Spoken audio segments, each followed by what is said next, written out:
My name is Elliot, I'm a business owner, author, and I teach master's studies at university. And each week I'm going to pull the name of a business theory out of this box and explain it to you in 3 minutes and how to use it in the workplace. And today's theory is analysing accounts made simple, and I've put a little note underneath that says 3 big numbers. And this is based on how do you analyse accounts? I teach finance at university, and it's like 4 weeks of, and that's just the basic kind of level, 4 weeks of fairly heavy academic theory around balance sheets and profit and loss sheets and agency theory, all this kind of massive subject around finance.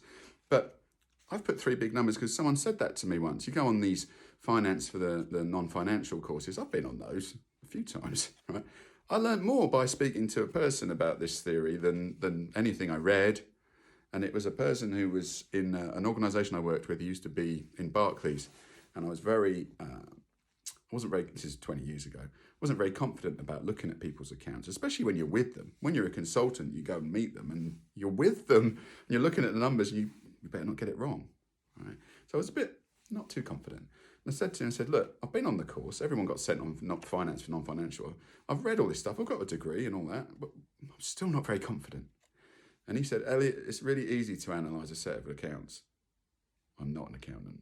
Right?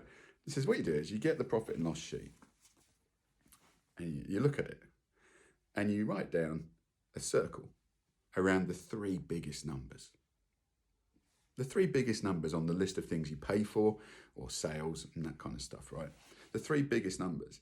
He said, and then you do some really heavy analysis and do something about it. And the bit about the heavy analysis, that was sarcasm.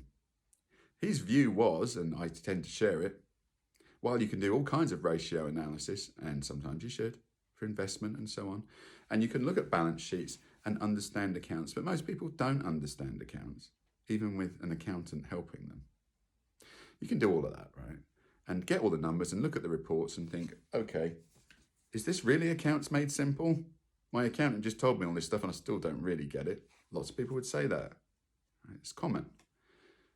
Or should I do something about it? That was his point. That's what the whole purpose of this theory is I look at the numbers and do something about it. It leads to projects of improvement. And the simplest way to start is look at the list of things you paid for. Ring the 3 biggest ones and goes, how can I pay less for those things? And look at how you do sales and ring the number of products you sell most and say, how can I charge more for those things? And that's what analysis is that makes a difference in business. I make a greater margin by negotiating better prices for things I pay for, and I charge higher prices for things I sell. Accounts made simple.